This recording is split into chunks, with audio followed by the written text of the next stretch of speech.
Кыргыз өкмөтү бажыдагы аткезчиликти чек аралардагы өткөрмө пункттарды электрондоштуруу менен чечүүнү көздөйт. Бул туурасында премьер-министр Мухаммедкалый Абылгазиев парламенттеги жыйын учурунда билдирди. Расмий маалыматтарга ылайык Кыргызстандын чек арасындагы 14 көзөмөл өткөрмө жайдын ичинен 12си модернизацияланган. Алардын 6-сы стационардык инспектордук кароо комплекси менен жабдылган. Ал эми Кыргыз-Кытай чек арасындагы экинчи Торгарт көзөмөл өткөрмө бекети бүгүн эртең ишке берилери айтылууда. Абылгазиев бул аракеттер аталган тармактагы коррупцияга бөгөт коет деп эсептейт. Айтымында 2020 жыл мамлекеттик бюджетти толтуруу жана көмүскө экономика менен күрөшүү багытында өзгөчө жыл болот. Учурда коомчулукта жана 700 миллион доллар боюнча сөз болуп атат. Бул боюнча да биз өзүбүздүн оюбузду айтышыбыз керек. Талкуу жүрүп атат. Мен ачык айкындык экономикада көмүскөгө каршы күрөшүү боюнча жарандарыбыздын демилгелерин колдойбуз, өкмөт. Бул боюнча азыр иликтөөчү топ да түзүлдү.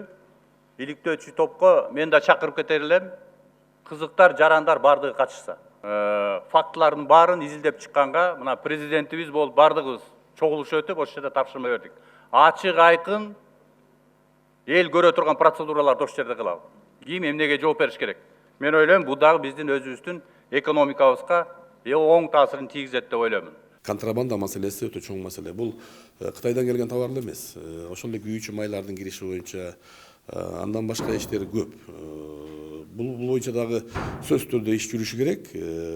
Бирок негизги маселе ушул Кытайдан келген груз болгондуктан мына азыр өкмөттүн ушул шайланган биздин жалпы эл тарабынан шайланган президентибиз Сооронбай Шариповичтин 2 жылдык ишиндеги ушундай орчун иштердин бири ушул 2 көзөмөл пунктундагы электрондук көзөмөлдү ишке кирип аткандыгы. Мен ойлойм, муну биз баса белгилешибиз керек.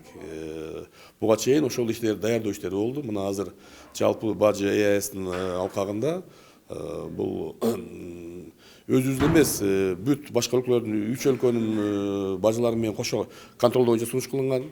Бул дагы ошол тармактагы коррупцияга тиешеси жок экендигинин белгилеринин бири.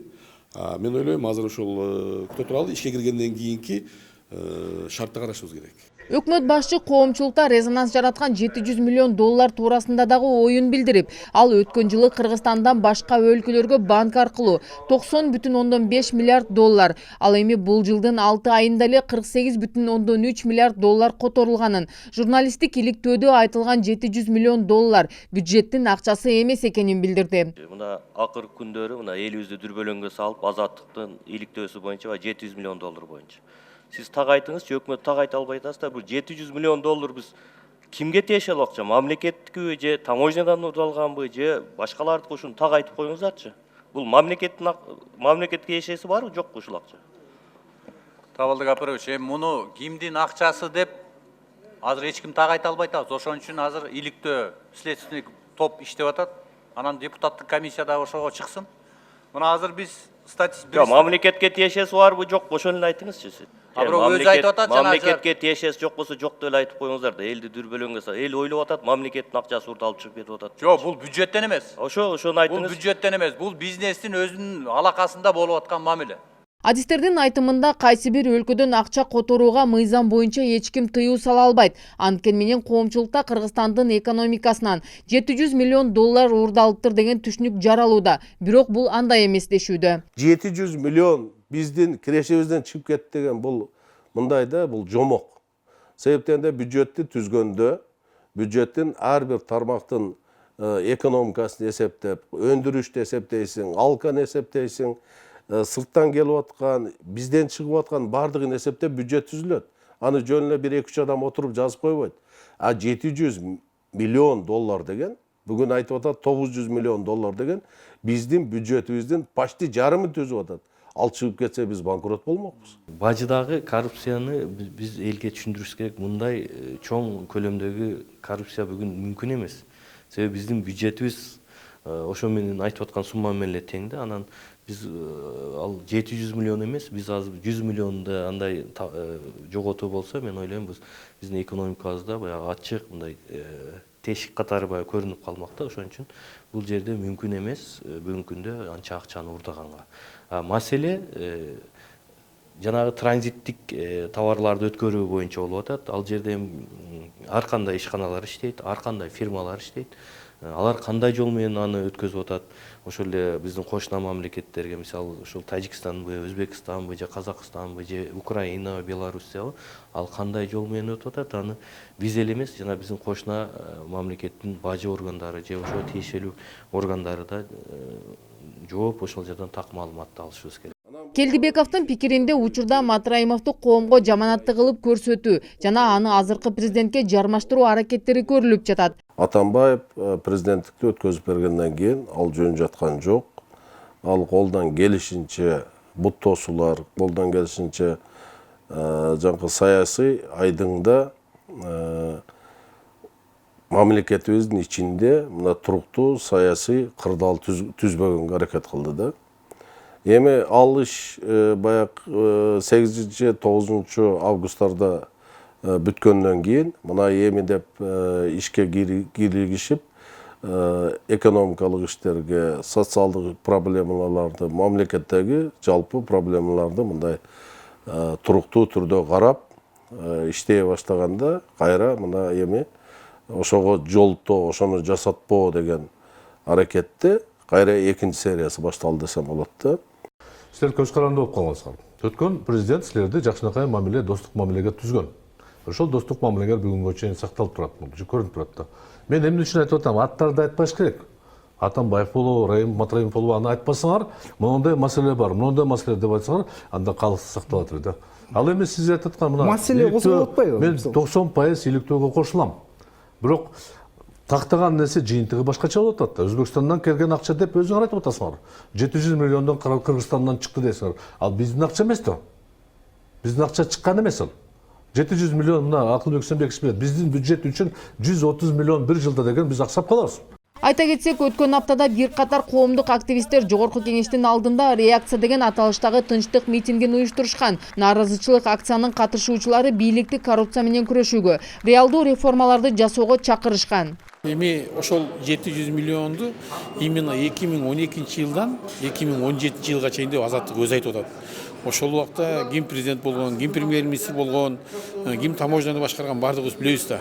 Ошон үчүн менин оюмча, эгер бул деген система, эгер билсе бардыгы билет. Ошон үчүн мен бул кылган же бул кылбаган деп айтканда туура соколат го дейм. Муну эми сот бийлиги, прокуратура, ГКМБ, АКС бардыгы текшериш керек. Ошондон кийин гана биз бүгүнкү күндө журналисттер жана блогерлер жана жарандык камалсын деп атабыз да.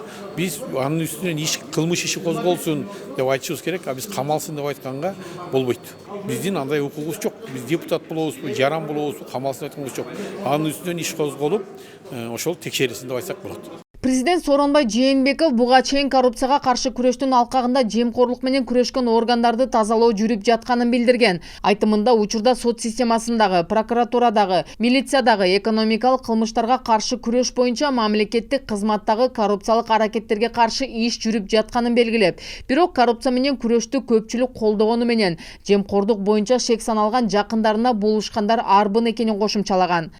Биз коррупция менен күрөштү мындай жакшыртып ишке ашырыш үчүн ошо коррупция менен күрөшүп аткан органдарды тазалашыбыз керек. Андан кийин коррупциядан күрөштө жыйынтык болот. Буюрса тазаланган процессти муну улантабыз, туура эмес адамдардан айрылабыз. Ошо кадр таңдоодо дагы терең көңүл буруш керек.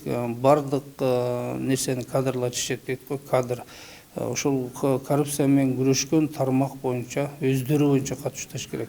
Коррупция күрөшкөн тармак өздөрү мыйзамдын талаптарын бузуп, коррупция менен күрөшүп атса, коррупция эч качан жыйынтык бербейт.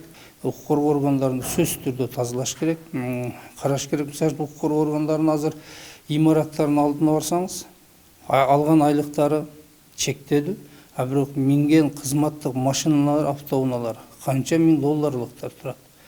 Ушул эле өзү айтып турат, коррупция менен күрөшүп атабы жокпу? Мен президенттин бул айтканын мен толук колдойм. Кадрларды сөзсүз түрдө бүгүнкү күндө укук коргоо органдарында иштеген кадрларды, кызматкерлерди ар бири боюнча текшере турган мезгил келди. Мисалы кантип күрөшпөй жатат. Биздин мурдагы президентибиз, экс-президентибиз, эки премьер-министрибиз, көптөгөн министрлерибиз жана депутаттарыбыз отурса, зам министрлер отурса, кантип күрөшпөгөн болот. Мисалы биздин ушул айтып аткан жарандар жана башка элдер, мисалы Ли Куан Юн Сингапурду премьер-министри өзүнүн эң жакын 3 дозун камаган деп ошого сыймыктанып айтабыз да. Ошондой Ли Куан Юнга окшогон киши керек деп. А бирок биздин же президентти, же министрлерди, же премьер-министрди камап койсо эле биз узчу болуп жатып калып атабыз да. Ал баягы кече президент айтпадыбы? Сөзсүз түрдө бирөөдү камасаң, ошонун туугандары, достору жана башка адамдары колдоп чыгып эле бул баягы коррупционер болсо да биздин бала, ошон үчүн муну бошотушубуз керек деген сөз болуп атат да. Ошон үчүн күрөшкөндөн кийин бардыгы менен күрөшүш керек. Мен коррупция менен күрөшүү болбой жатат дегенден алысмын.